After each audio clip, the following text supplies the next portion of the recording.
one way to end it. I gotta tell you, there's a new track in town, and its name is Eastern Creek Laser. The track has just come out last week and has caused quite a stir, already jumping up to number 34 on the RFC Track Hall of Fame.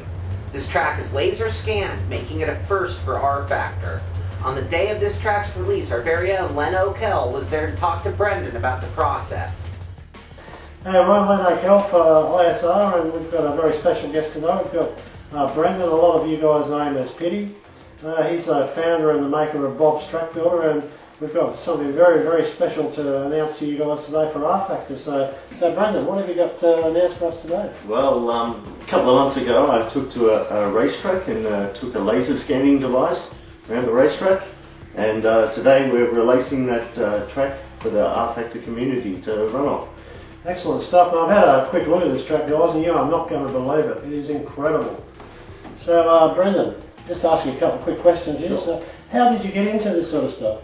Well, I've been developing Bob's Track Builder for a while, and always had an interest in building tracks, and I got an email a couple of months ago before I started scanning, and just asking how could I do this sort of thing, would it be possible, and it sort of piqued my interest into it, and the more I looked, the more I wanted to do this sort of thing. So yeah, very good. Here's the first cut. Yeah, good stuff. That's a local track as well. It's a lot of you Aussie guys will know it's Eastern Creek, and the V8s run there. And I've seen a film of the V8 mod running there, and you guys are going to freak out. It's that good. Okay, now Brenden, why did you decide to laser scan a track instead of the old GPS?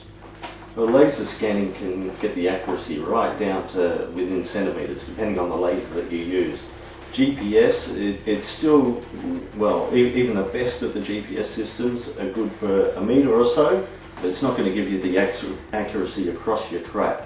You're still going to have great variation. So all the hills, all the inclines, all the lengths of things are all pretty much spot on. GPS won't give you things like camber, unless you would go around the racetrack many times, take many GPS coordinates. It's not going to give you camber.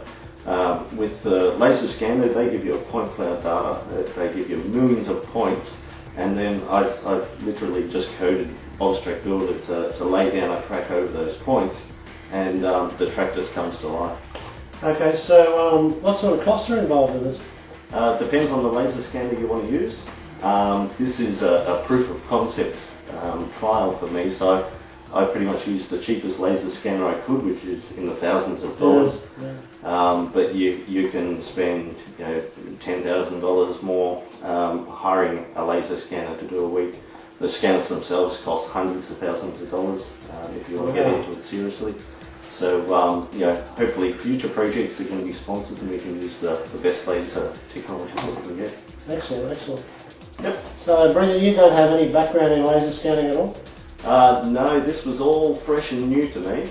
Surveying is a little bit of a tricky business. There's certainly some pitfalls you need to watch, and the laser scanners have different capabilities depending on which one you use, so I've learned a lot about those sort of things. So you pretty much learned on the fly? Learned on the fly. The past 2 months have been very hectic. We've not only laser scanned the track, I had to write the code in Bob's Track Builder to use this data, to be able to see the data, to be able to move it about and line each scan up. And then there was the building of the track in Bob's Track Builder, and then on top of that, there's been a number of modders help me out with trackside objects. Okay, so how many other guys were helping you with this? We've had about 7 or 8 people. I'm not going to try and name them because I'll forget somebody, but they're in the credits of the track. They're on the loading screen of the track, and so without them I couldn't have done this. All local Aussie guys? No, it's been a few people from around the world, the UK, US, Australia. Yeah, it's a great community, this. It is. When you need somebody, you can call them. Yeah, there's been a lot of help, and hopefully with future projects we're going to be able to repay them and get some modders more professionally involved. Okay. So why did you pick Eastern Creek? I'd been to Eastern Creek a few times, and when I phoned around looking at different tracks that I could go and scan, Eastern Creek were very helpful, very responsive, interested. Didn't know a thing about laser scanning or sim racing, but they were certainly keen to have me out there for some time. And, So a great bunch of guys. yeah, they've been really good. Right, so do you have any plans to do any other tracks? I do have plans. I can't talk too much about them yet. There's still a few things in the pipeline. But after seeing how these scans come out, how accurate the tracks are, how good they are for real life teams to practice on and drive on, there's no doubt that there's going to be more laser scan tracks. Oh, excellent, excellent. And with the new physics for the ORSM mod coming out soon, I'm sure this is going to be a hit. Oh yeah, people are going to love taking the V8s around here. Okay, there you have it, guys. Thanks very much, Brenden, for showing this today. I'm sure the community's going to love it. It's been a pleasure. Looking forward to doing some laps on it. Thank you. Well, great job there, Len. I want to thank you and Brenden for some insight into laser scanning and talking about what has already become one of my favorite tracks.